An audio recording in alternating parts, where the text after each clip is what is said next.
Extra work. While Henry was away at Crewe, the Fat Controller needed to find another engine to do his work. "Any volunteers?" he asked the engines that night in the shed. The engines all looked away. They had enough work to do. Then Edward spoke up. "I'd be happy to help, sir," he smiled. "You?" laughed Gordon. "You can't handle all that work on your own." "Maybe not," said Edward, "but I'll do my best." "Very well, Edward," said the Fat Controller. "You can start tomorrow with the Flying Kipper."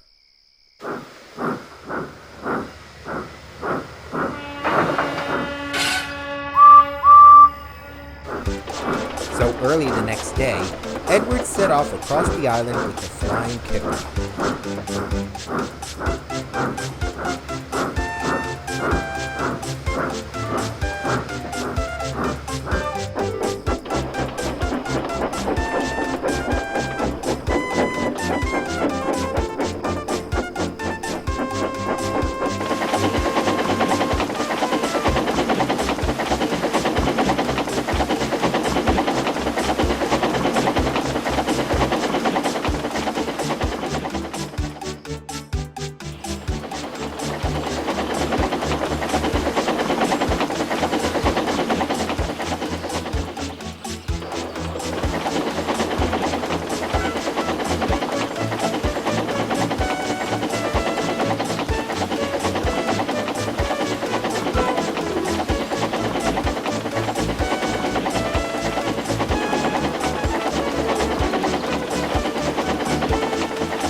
He made good time at all the stations and returned to the shed just as the other engines were leaving for work. That wasn't so bad, he thought. Now for a rest. But it wasn't. "Ah, Edward, glad to see you've returned," said the Fat Controller. "Henry's usual morning goods train is due to leave shortly. Please see that it leaves on time." When Edward arrived, he found his train was much longer than any he'd ever pulled before.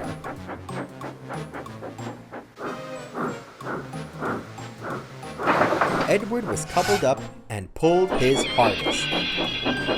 But the train hardly moved at all. "Bust my buffers!" he panted. "I'll never be on time at this rate." Then he saw James resting in a siding. "Could you please help me pull this train, James? It's a touch too heavy for me." "Me? Pull trucks? No, thank you," scoffed James. "Besides, pulling Henry's trains is your responsibility, not mine." Edward sighed, and after much puffing and wheel slip, managed to inch the train out onto the main line.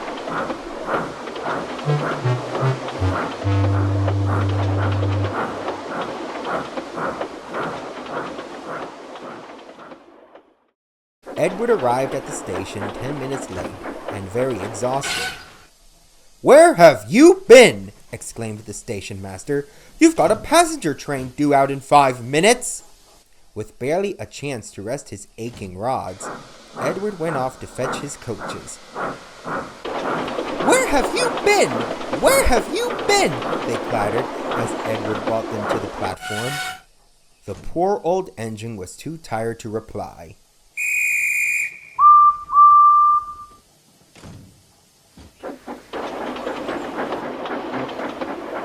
Edward tried his hardest all day, but all the extra work was beginning to wear him down. Edward felt terribly sore one night as he backed down into his berth. "Are you all right, Edward?" asked Percy, concerned. "You look rather poorly." "It's nothing a bit of rest can't take care of," said Edward with a smile.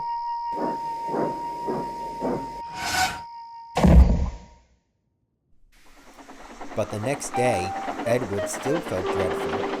He struggled on through the morning and was still pressing on into the afternoon.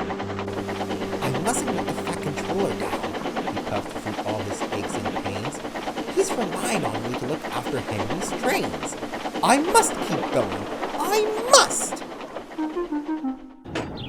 That afternoon, Edward was taking Henry's local train when he stopped at the station before Gordon's Hill.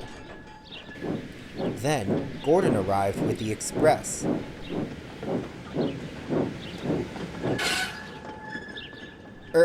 Gordon, he began, if it's not too much trouble, could you give me a push up the hill? I'm not quite feeling my best today. Me? Give you a push? Don't be silly, Edward, laughed Gordon. I'm an express engine, not a banker. And besides, you're responsible for Henry's trains, not me. He puffed away in a dignified manner, leaving Edward on his own.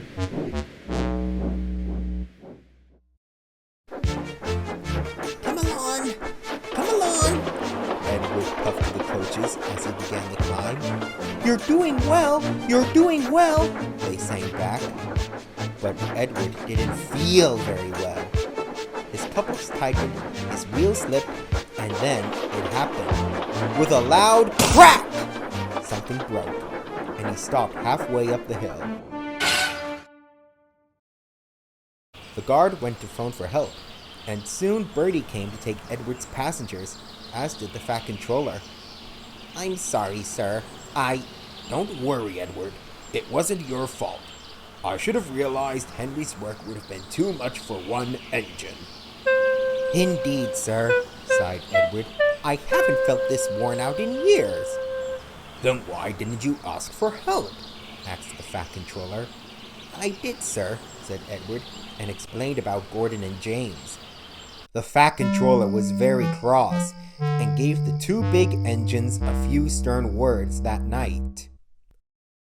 And so, while Edward was being mended, Gordon and James looked after his and Henry's trains as well as their own.